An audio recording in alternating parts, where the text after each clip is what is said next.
I can feel Jack's hand pressing against my back, and for the first time in 7 years of marriage, I know exactly what he's thinking. Not because I'm psychic, though after what happened to me you might wonder, but because I've lived this moment before. I died from it, actually. The designer dress I'm wearing costs more than most people's rent. The pearls around my neck were my grandmother's. My hair took 3 hours at the salon this morning because Jack specifically requested I look perfect for tonight's pool party.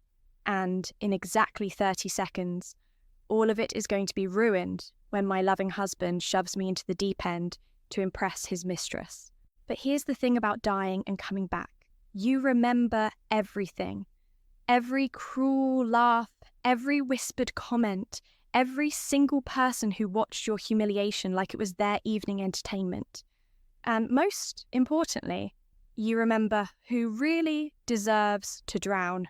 Amelia, come stand by the edge, Jack calls out, his voice carrying that fake cheerfulness he uses when he wants something.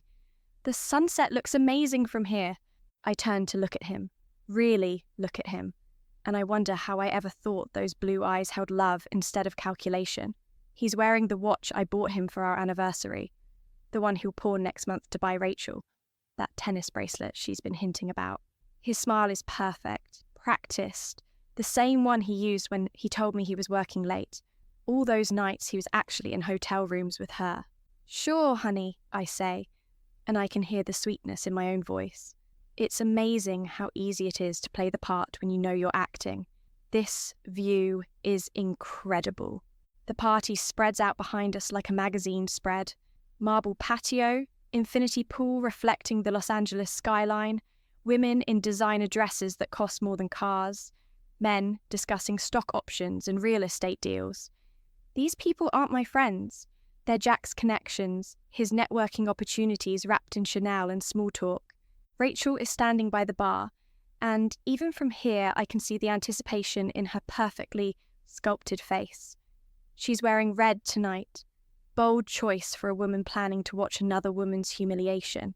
Her laugh carries across the patio, high and musical, the kind of laugh that makes men turn their heads and women check their mirrors. She has no idea she's been dead for 3 weeks. But I'm getting ahead of myself. Let me tell you about the first time this happened, when I was still naive enough to believe my husband loved me. 3 days ago, or is it 3 days from now, I was standing in this exact spot wearing this exact dress, completely oblivious to what was coming. Jack had been acting strange all week. Secretive phone calls, mysterious errands, that guilty look he gets when he's hiding something. I thought maybe he was planning a surprise for our anniversary next month. God, I was such an idiot. The lighting is perfect for photos, Jack had said, positioning me right where he wanted me. Turn toward the water, babe. Let me get a shot of you with the skyline. I remember thinking how romantic it was, how thoughtful. My husband wanted to capture a beautiful moment of his wife. The other guests had gathered around, drinks in hand, ready to witness this picture-perfect scene. Even Rachel had joined the crowd, her phone already out to record the moment. That should have been my first clue. Rachel never took photos of me unless she planned to delete them later. Perfect, Jack had said, and then his hand was on my back, firm and deliberate. Not a gentle touch, not an accident. A push, hard enough to send me stumbling forward, my heels catching on the stone edge, my arms flailing uselessly as I pitched forward into the chlorinated water. The silence that followed was deafening. Then Jack's laughter erupted, loud and delighted, followed by Rachel's high-pitched giggles and the scattered chuckles of people who weren't sure if they should laugh or be horrified.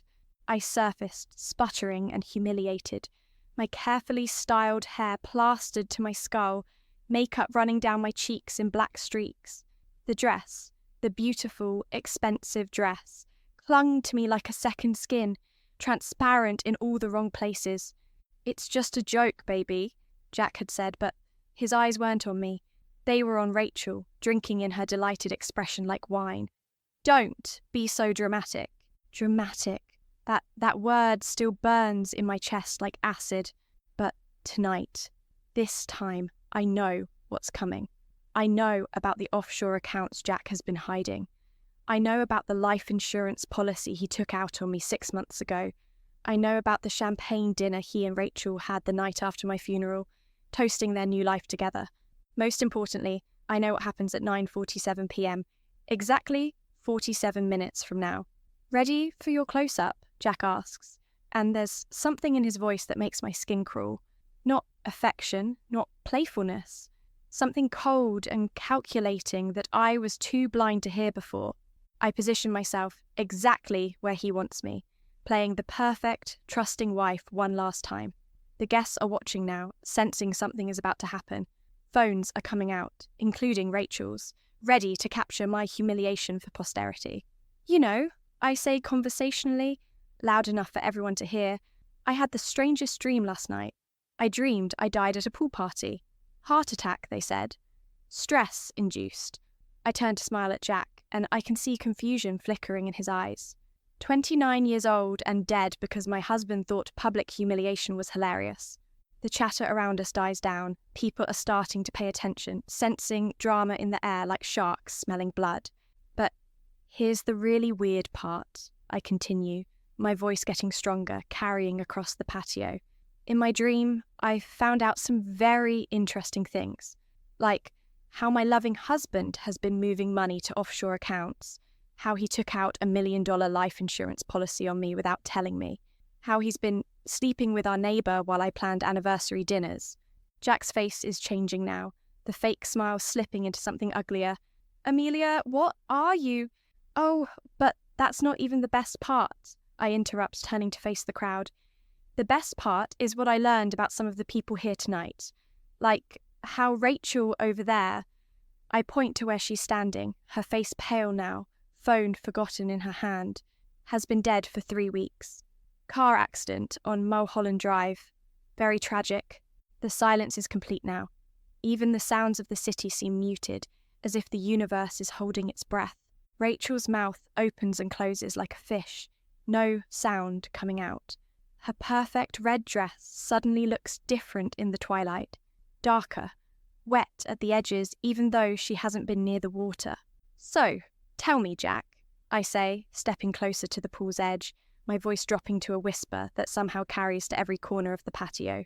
"If Rachel is dead, and I'm supposed to be dead, and you—" I pause, studying his face as understanding dawns in his eyes. "You pushed me into this pool 3 nights ago and watched me die. So who exactly are you? And why are you still trying to kill me?" That's when I see it. The moment his mask finally slips completely. The thing wearing my husband's face smiles, and its teeth are too sharp, its eyes too dark. "Because," it says in Jack's voice, but with something else underneath, something ancient and hungry, "some games are too much fun to play just once." And that's when I realize the truth that changes everything. I'm not the only one who came back from the dead tonight. The thing wearing Jack's face is still smiling at me with those 2 sharp teeth, and I realize I've made a terrible mistake. I thought I was the hunter in this story.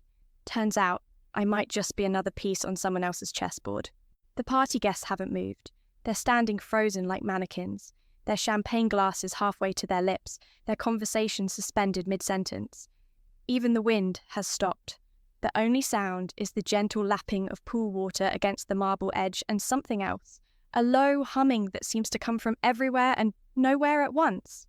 "You're wondering why they can't move," Not Jack says, tilting his head in a way that makes my skin crawl. "It's simple, really. They're not supposed to be here." I take a step back from the pool's edge, my designer heels clicking against the stone. "What do you mean they're not supposed to be here?" "Think about it, Amelia." His voice is still Jack's, but there's something layered underneath it now, like multiple people speaking in unison. "You died 3 nights ago. Rachel died 3 weeks ago. When was the last time you actually saw any of these people move or speak to you directly?" My blood turns to ice as I scan the crowd. Margaret Chen from the country club, still holding her martini at the exact same angle. Dr. Patterson and his wife, frozen mid-laugh at something that wasn't even funny. Even the catering staff have stopped moving, trapped in an eternal loop of serving drinks that no one will ever taste. "Their memories," I whisper, the horrible truth settling over me like a shroud. "This whole party, it's not real." Oh, it's real, Not Jack corrects, taking a step closer. It happened exactly as you remember. 3 nights ago, this very party, this very push. You drowned in humiliation and died of a broken heart 3 hours later in your own kitchen. But sometimes, when someone dies with enough rage, enough unfinished business, he spreads his arms wide, encompassing the frozen tableau around us. The universe gives them a playground. Rachel suddenly moves, jerky and unnatural like a marionette with tangled strings. Her red dress is definitely wet now, dark stains spreading across the fabric. When she speaks, water pours from her mouth. "He's lying," she gurgles, black liquid streaming down her chin. "I've been trying to warn you. He's not Jack. He's not even human." Rachel, shut up. Not Jack snaps, and she freezes again. But her eyes keep moving, darting between me and him with desperate intensity. I'm starting to understand the rules of whatever sick game this is. You can control them, the memories, the people, but not me. Not entirely. His smile widens impossibly, stretching beyond human limits. You came back with too much knowledge, too much anger. It makes you difficult to puppet. That's when I notice the others starting to move again. Not the party guests, they remain frozen, but other figures emerging from the shadows. People I recognize but haven't seen in years. My college roommate Sarah, who died in a car accident 5 years ago. My neighbour Mr. Peterson, who had a stroke last winter. My own mother, who passed when I was 16. They're all here, all watching, all waiting. What is this place? I demand, backing away from both Not Jack and the growing crowd of the dead. You might call it purgatory, my mother says, stepping forward. She looks exactly as she did the day she died, hospital gown and all. Or limbo, or just a really elaborate waiting room. The point is, sweetie, you're not supposed to be here. I died. I earned my place here.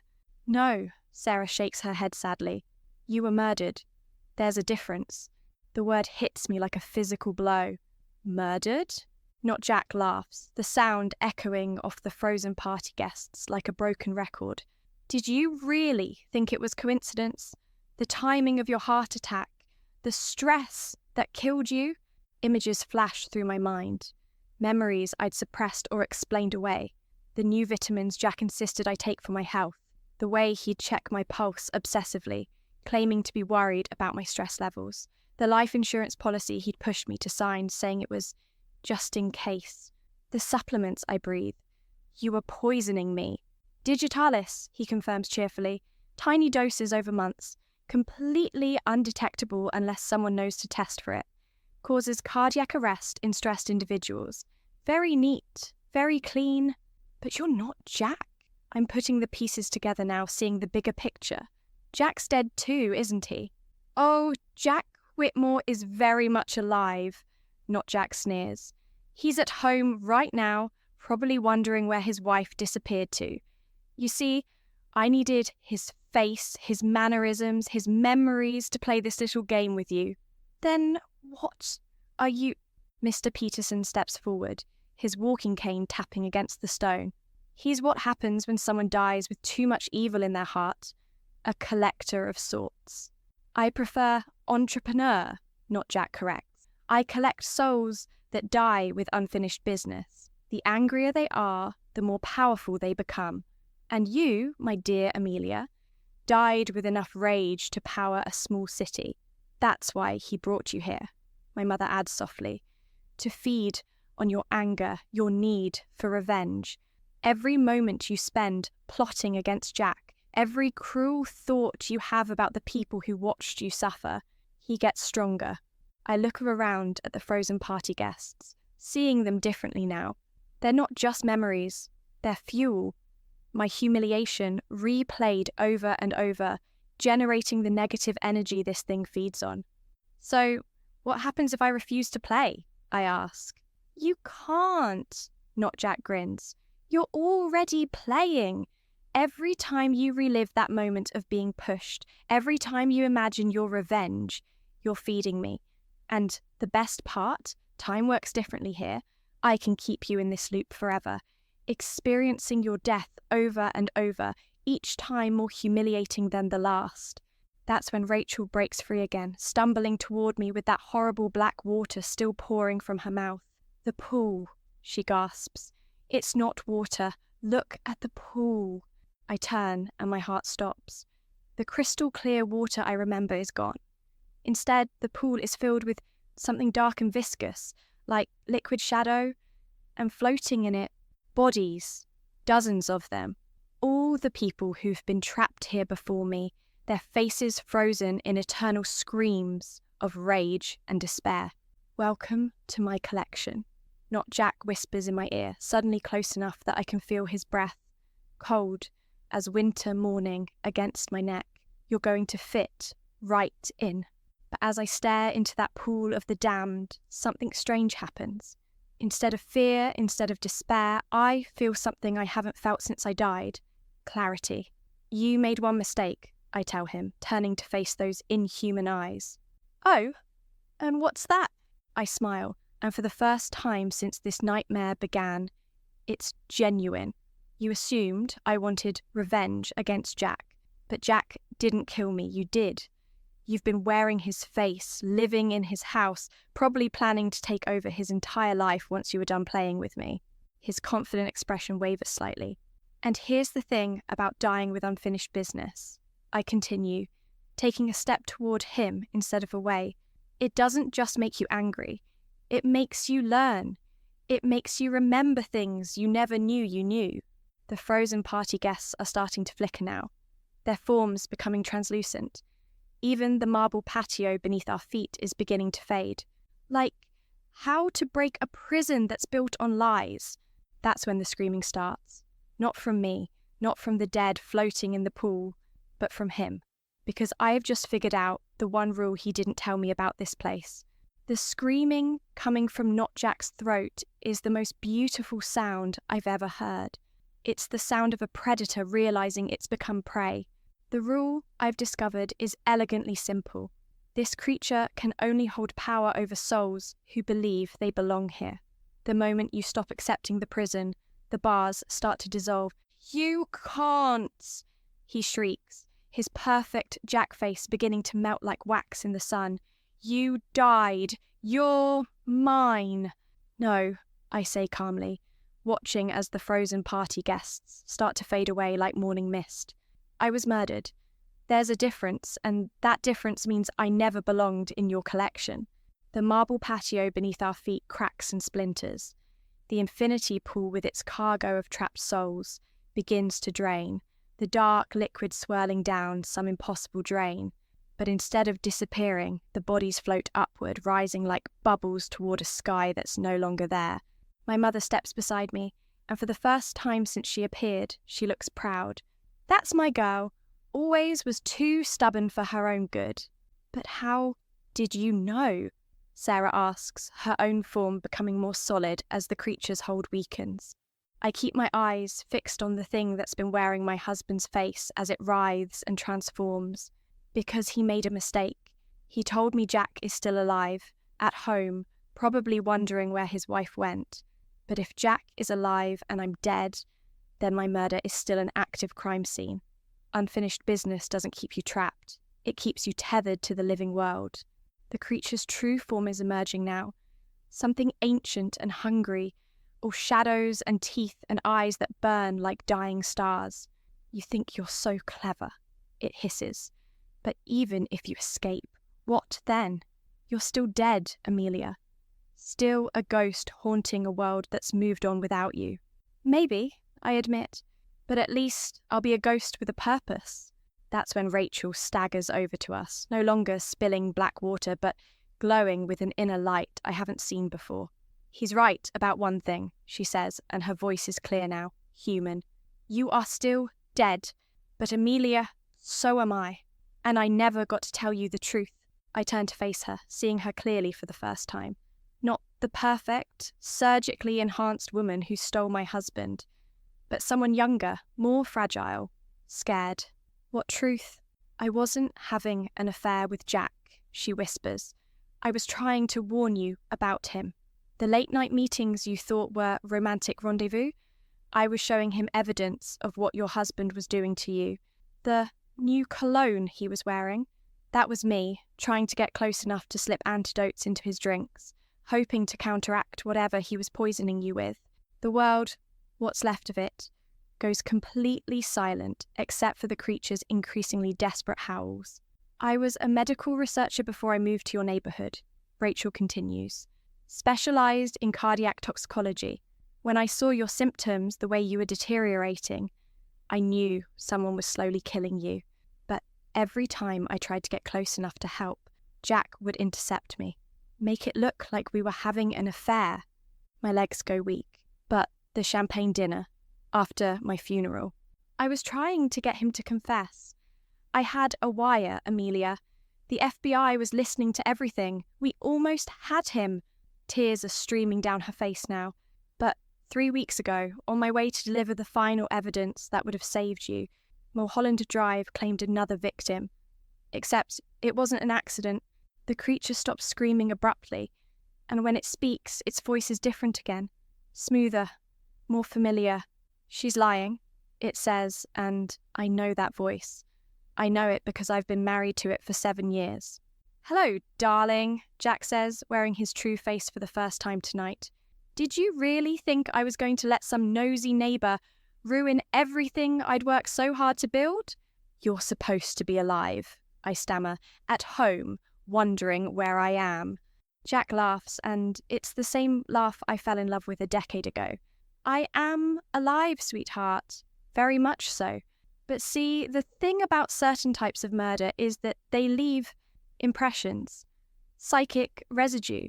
When someone dies violently with enough hatred and unfinished business, sometimes pieces of their killer get dragged along for the ride. Understanding hits me like a physical blow.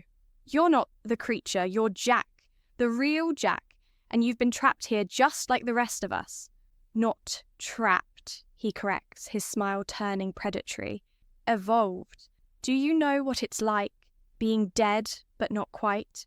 Watching your own body walk around, living the life you planned, spending the money you earned while you're stuck in this grey space between worlds.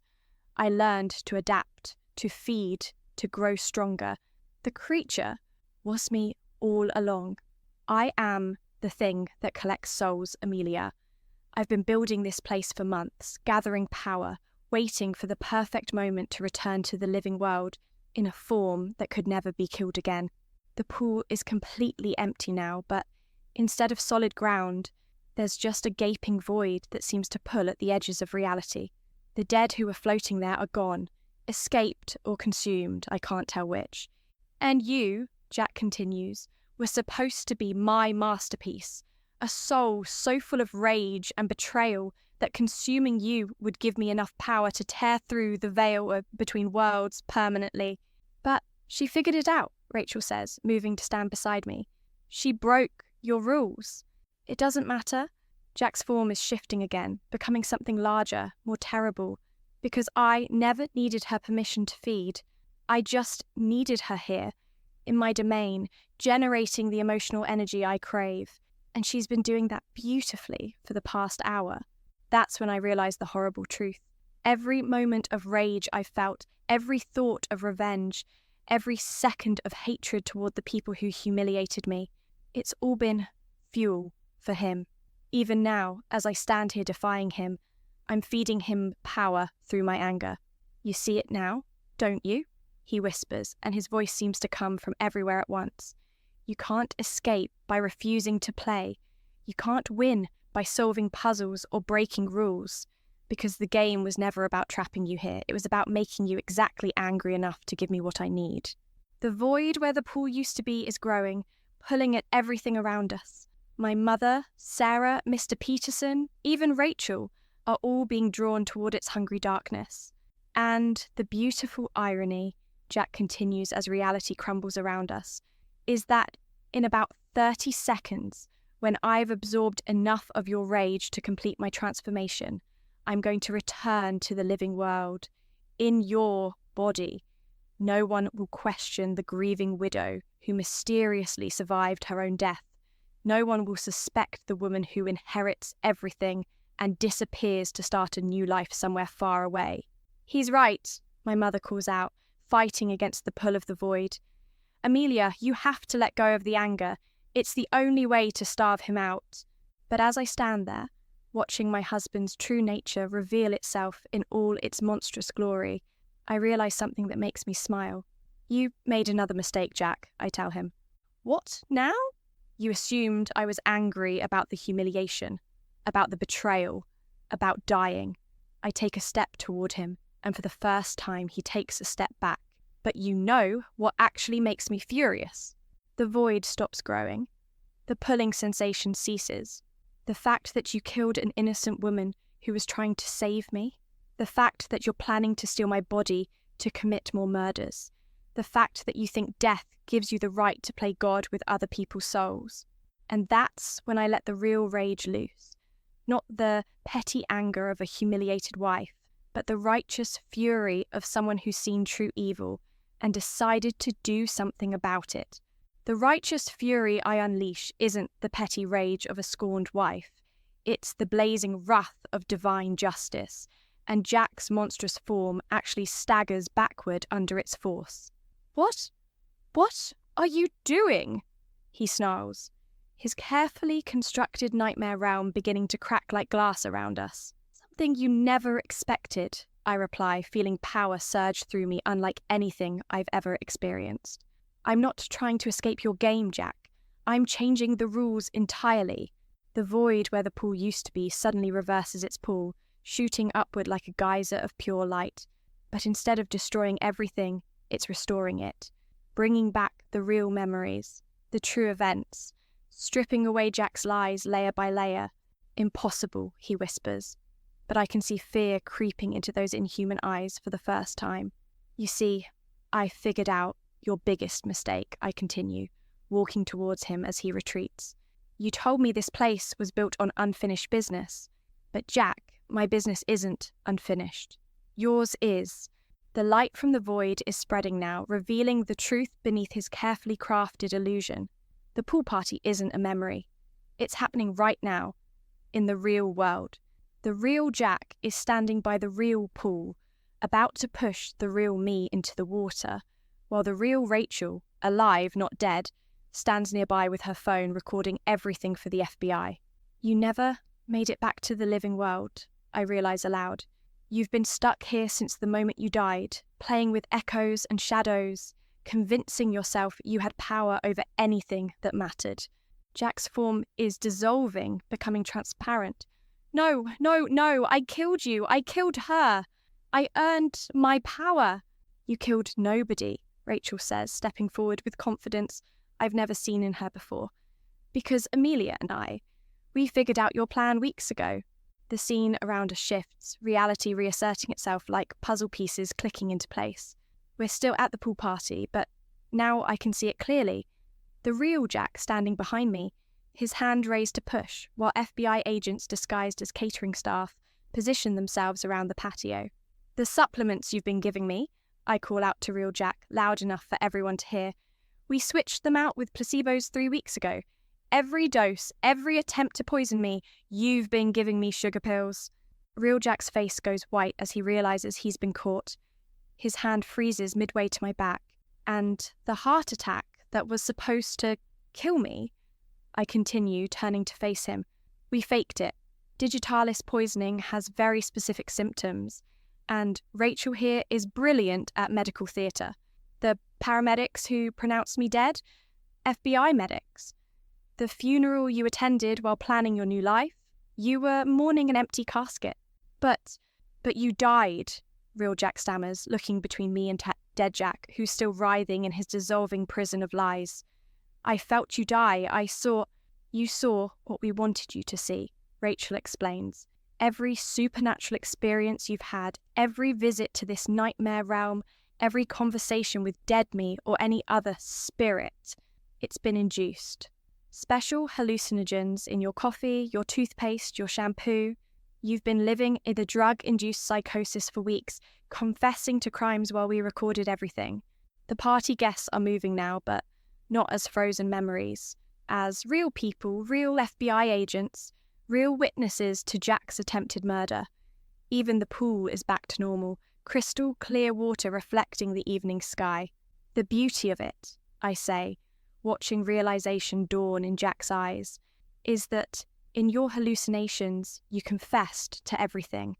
Not just my attempted murder, but Rachel's planned death, the financial fraud, even murders from years ago we didn't know about. You've been your own star witness. That's impossible, Jack shouts, grabbing for me. But Agent Morrison, disguised as a waiter, tackles him before he can make contact. Actually, it's not, Dr. Sarah Chen says, stepping out from behind the bar where she's been monitoring equipment. Yes, my college roommate Sarah, very much alive and now a leading expert in psychopharmacology. The human brain, especially one already compromised by guilt and paranoia, is remarkably susceptible to constructed reality when the right chemical cocktail is applied. As the FBI agents cuff the real Jack, I turn back to the space where dead Jack was dissolving. But instead of empty air, I see something that makes my blood run cold. He's not the only one, I whisper, because standing there, solid and real and very much not a hallucination, is a figure I recognize from the deepest nightmares of my childhood. My stepfather, Marcus, who died in prison 5 years ago while serving time for embezzlement. The man who made my teenage years. A living hell of psychological abuse and manipulation. "Hello, Amelia?" Marcus says with that same cruel smile I remember. "Did you really think Jack was capable of orchestrating something this complex on his own?" The FBI agents have gone still, not frozen like Jack's illusions, but paralyzed, their eyes rolled back in their heads like they're having seizures. "You see," Marcus continues conversationally, "Jack was just the appetizer. A small-time wife killer with delusions of grandeur, but he was connected to something much larger, a network of men who believe certain people, women specifically, exist purely for their benefit." Rachel tries to move toward her equipment, but she's frozen too, caught mid-step like a statue. The drugs, the hallucinations, the elaborate sting operation, all real, all very clever. But did you really think the FBI could protect you from something that's already dead? That's when I understand the horrible truth. You've been feeding on their psyches too. The agents, the medical team, even Sarah and Rachel.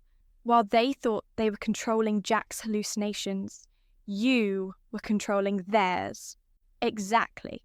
And now, with Jack's attempted murder creating the perfect psychic storm of violence and betrayal, I have enough power to do what he could only dream of. Marcus spreads his arms wide, and I can see the air around him rippling like heat waves.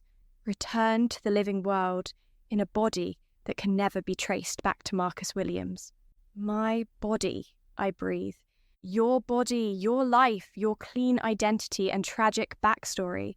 The perfect cover for continuing work that Jack was too amateur to handle properly. But as Marcus steps towards me, something unexpected happens. The pool behind him begins to glow, not with the sick light of Jack's void, but with something warm and golden. "You know what your problem is, Marcus," I say, backing toward the water.